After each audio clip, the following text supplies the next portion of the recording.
Hello friends, PND creator চ্যানেলে আপনাদের সবাইকে স্বাগত।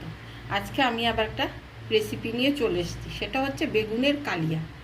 এইটা একবার বাড়িতে বানিয়ে খেয়ে দেখুন, ভীষণ ভালো লাগবে। তাহলে চলুন রেসিপিটা শুরু করা যাক। রেসিপিটা প্রথম থেকে শেষ পর্যন্ত দেখুন। এই বেগুনের কালিয়া করতে আমি এখানে 250 গ্রাম ছোট বেগুন কেটে লম্বা করে কেটে নুন হলুদ মাখিয়ে রেখে দিয়েছি। এখানে আলু দুটো কেটে নুন হলুদ মাখিয়ে রেখে দিয়েছি। আর লাগবে আমার বড় চামচের 1 চামচ আদা বাটা, বড় চামচের 1 চামচ জিরে বাটা, আর পরিমাণ মতো লঙ্কার গুঁড়ো।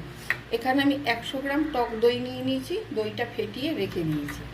আর লাগবে ফোড়নের জন্য জিরে, তেজপাতা আর গরম মশলা, মিষ্টি মানে চিনি আর ঘি। এবার আমি বেগুনগুলোকে আলাদা আলাদা করে বেগুন আর আলু ভেজে নেব। কড়াইতে তেল দিয়ে দিয়েছি, সাদা তেল। তেল গরম হয়ে গেছে, এবার আমি এই বেগুনগুলো ভেজে নেব। এটা সাদা সর্ষে উভয় তেলই করতে পারেন।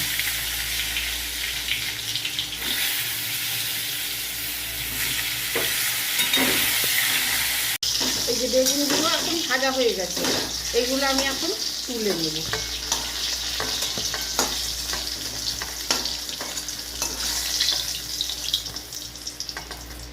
এবার এই তেলেই এই আলুগুলো ভেজে নেব।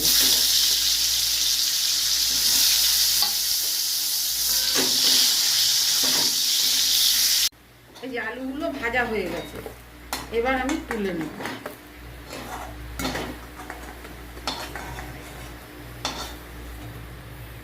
এবার আমি আর সামান্য একটু তেল দেবো এর মধ্যে। এই বড় চামচের 1 চামচ মতো তেল দিয়েছি, যা তেল ছিল তার মধ্যে দিয়েছি কিন্তু। এইবার আমি এর মধ্যে দেব দুটো তেজপাতা আর এই জিরে ফোড়ন।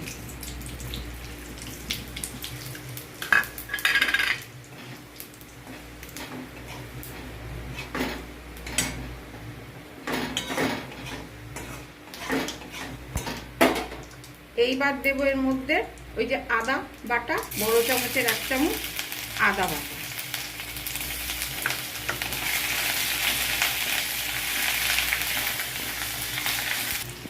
এবার এই যে বড় চামচের 1 চামচ জিরে আর পরিমাণ মতো লঙ্কার গুঁড়ো, আপনারা যেরকম ঝাল খাবেন ওরকম দেবেন। এইটাকে আমি এখন জল দিয়ে গুলে এবার এটা দিয়ে দেবো।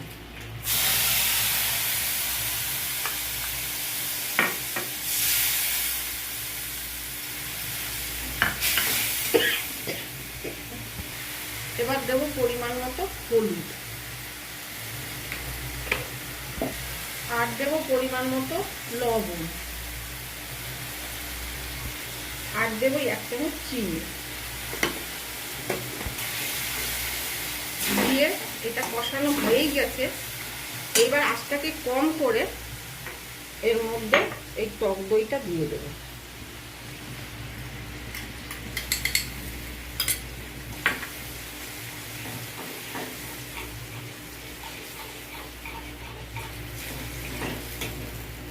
এরপরে এই আলুগুলো যে ভেজে রেখেছিলাম ওইগুলো দেব।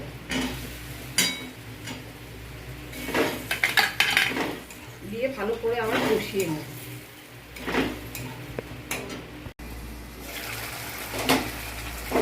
এই যেটা কষানো হয়ে গেছে, এইবার আমি এর মধ্যে অল্প জল দেব, যতক্ষণ না আলুগুলো সিদ্ধ হয়।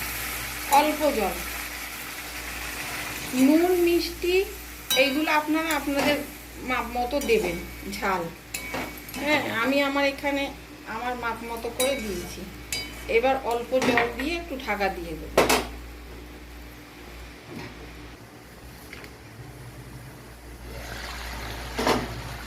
এই যে এটা এরকম হয়ে গেছে, ঝোলটা টেনে গেছে, আলুগুলো সিদ্ধ হয়ে গেছে। এবার আমি এর মধ্যে এই বেগুনগুলো দিয়ে দেবো।